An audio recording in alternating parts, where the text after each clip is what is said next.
सद्गुरु, जब हम मौन होते हैं तब भी अक्सर अपने मन को बड़बड़ाते हुए महसूस करते हैं, जिससे हमें परेशानी होती है और हमारे विचार हमेशा अतीत में और भविष्य की कल्पनाओं में खोए रहते हैं, जिसका कोई फायदा नहीं होने वाला। मैं जानना चाहता हूं कि इससे छुटकारा कैसे पाया जाए। इस विचार शून्यता पर बहुत विचार हो चुका है। विचार शून्यता, नो माइंड, इस तरह की चीजों का खूब प्रचार किया गया है और इन शब्दों का बुरी तरह गलत अर्थ निकाला गया है और तरह तरह के भ्रम फैलाए गए हैं और लोग परेशान हैं कि अपने मन को कैसे रोकें। लाखों सालों के विकास के बाद मन को इस तरह की क्षमता हासिल हुई है। लाखों सालों की प्रकृति की जबरदस्त मेहनत का नतीजा है कि आपके पास इस तरह की गुंजाइश वाला एक मन है और अब आप उसे रोकना चाहते हैं।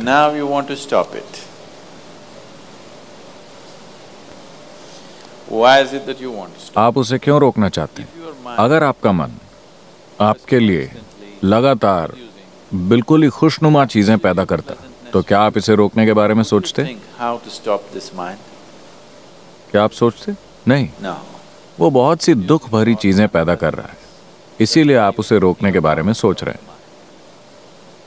ये पहली चीज होती है। आप दुनिया में कहीं भी जाएं, लोगों के दिमाग में ये बात घर कर चुकी है। अगर आप उन्हें ध्यान करने के लिए कहें तो वो कहते हैं, लेकिन सद्गुरु, मैं अपने मन को रोक नहीं पाता। मैंने कहा, ऐसा तभी होगा जब आप अपने गुर्दे, लिवर, दिल, सभी चीजों को काम करने से रोक दें। आप इन सभी को बंद कर दें, फिर दिमाग भी बंद हो जाएगा। क्या आप उन्हें रोकना चाहते हैं? नहीं। फिर आप दिमाग को क्यों रोकना चाहते हैं? दिमाग के खिलाफ आपके अंदर इतना भयंकर भेदभाव क्यों है? अगर दिल धड़कता है तो कोई बात नहीं, आप ध्यान कर सकते हैं। आपका लिवर काम करता है तब आप ध्यान कर सकते हैं। गुर्दे काम करते हैं तब आप ध्यान कर सकते हैं। अगर आपका दिमाग काम करता है तो आप ध्यान नहीं कर पाते। समस्या क्या है? ऐसा लगता है कि आपको समझदारी से परेशानी है। ये इंसानी समझ के खिलाफ मूर्खों की साजिश है कि ध्यान करने का मतलब है कि आपके दिमाग को जम जाना चाहिए। नहीं, आपको अपने दिमाग को जड़ करने की जरूरत नहीं है। हम कल ही इसके बारे में बात कर रहे थे। हम आपको शांभवी में दीक्षा देंगे। ये एक आसान सी प्रक्रिया है। इसे करने के कई तरीके हैं। ये एक सरल तरीका है, लेकिन ये एक शक्तिशाली प्रक्रिया है। अगर आप यहाँ बैठे तो आप देखेंगे कि आपका शरीर यहाँ है, आपका मन कहीं और है, जो आप हैं वो कहीं और है। एक बार आपके और आपके मन के बीच ये अंतर आ जाए तो मन क्या कर रहा है वो कोई मुद्दा नहीं रह जाता।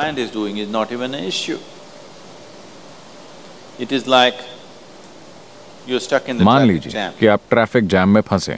आप ट्रैफिक से निकलने के लिए संघर्ष कर रहे हैं। ये एक तरह का अनुभव है। मान लीजिए आप चामुंडी पर्वत के ऊपर खड़े हैं या एक गर्म हवा के गुब्बारे में ऊपर तैर रहे हैं और वहां से आप नीचे के सारे ट्रैफिक को देखते हैं बड़ी शांति के साथ। Very peacefully. Traffic. Why? क्यों? क्योंकि आप दोनों के बीच एक दूरी है ना? जब आप उसके अंदर होते हैं तो Traffic is a different एक अलग एक्सपीरियंस है। बहुत ऊपर एक गर्म हवा के गुब्बारे में बैठे हुए जब आप नीचे देखते हैं तो आपको आवाजें भी नहीं सुनाई देती। वो ट्रैफिक बहुत सुंदर लगता है ना? Yes or no? Because there's a distance. क्योंकि आपके बीच एक दूरी है। एक बार जब आपके और आपके मन की गतिविधि के बीच एक दूरी आ जाती है तो मन समस्या नहीं रह जाता। मन एक चमत्कार है, कोई समस्या नहीं। And anyway, और वैसे भी अगर विचार आ रहे हैं लगातार, अगर आपको दिमागी दस्त हो गया mental diarrhea. तो निश्चित रूप से आपने कोई गलत चीज खाई है ना? Yes. अगर आपके शरीर में दस्त हो गया है तो उसका मतलब है कि आपने कोई खराब खाना खाया है। अगर आपको दिमागी डायरिया हो गया है तो साफ है कि आपने कोई गलत चीज ग्रहण की। What this wrong thing could be? ये गलत चीज यह हो सकती है कि जिस पल आपने अपनी पहचान किसी ऐसी चीज से जोड़ी जो आप नहीं हैं, फिर आप बर्बाद हो जाते हैं। आपका मन लगातार चलता रहता है, कोई दूसरा तरीका नहीं है।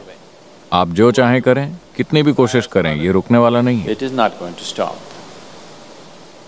अगर आप किसी भी ऐसी चीज से अपनी पहचान नहीं जोड़ते जो आप नहीं हैं, तो आप जानते हैं कि सभी चीजों के साथ कैसे रहना है, आप जानते हैं कि सभी चीजों का इस्तेमाल कैसे करना है, लेकिन आपकी पहचान उनसे नहीं होती। तो आप देखेंगे कि अगर आप यहाँ बैठते हैं तो आपका मन ऐसा होगा। अगर आप इसका इस्तेमाल करना चाहें तो कर सकते हैं, वरना वो बस यूं ही रहेगा। फिलहाल आपके हाथ इस तरह हैं। अरे, आपने उन्हें बांध रखा है क्या, इसलिए कि वो इधर उधर जाता है? No. आप उसे ऐसे रख सकते हैं, ऐसे रख सकते हैं, ऐसे रख सकते हैं। जब आप उसका इस्तेमाल करना चाहें आप कर सकते हैं। तो ये एक उपयोगी साधन है। मान लीजिए कि आपके हाथ इस तरह हो जाएं।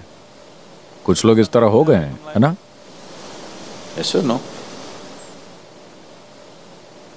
अगर वो ऐसे हो जाएं तो आप हंसी के पात्र बन जाएंगे, है ना? अगर ऐसा आपके मन के साथ हो जाए तो भी आप उतने ही हंसी के पात्र बन जाएंगे। बात सिर्फ इतनी है कि आप इस खुशफहमी में जी रहे हैं कि कोई और उसे नहीं देख सकता, लेकिन लोग उसे देख सकते हैं।